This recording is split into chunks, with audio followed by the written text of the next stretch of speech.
nyaritakeun tentang ayamuru masajid Allah. Innama ya'muru masajid Allah. Takmir berarti kan ngabangun masjid. Ngabangun masjid aya dua, hiji ngabangun hisiah, nomor kedua ngabangun manawiyah. Ngabangun hisiah mah ngabangun secara finansial, secara bukti, secara ngabangun fisik, eta ngaranna hisiah, ngabangun masjid atawa islah renovasi masjid.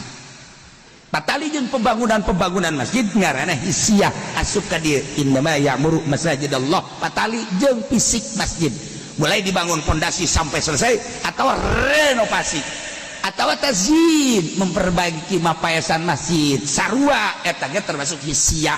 Kaca-kacana kurang diganti, eta hisiah ngaranna. Oh iya disbangna geus teu layak diganti kurang.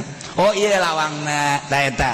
Atau iya dipoles di kurang teh hisiah, mulai tina ngabangun atau renovasi atau memperbaiki mulas-mulas dan lain sebagainya.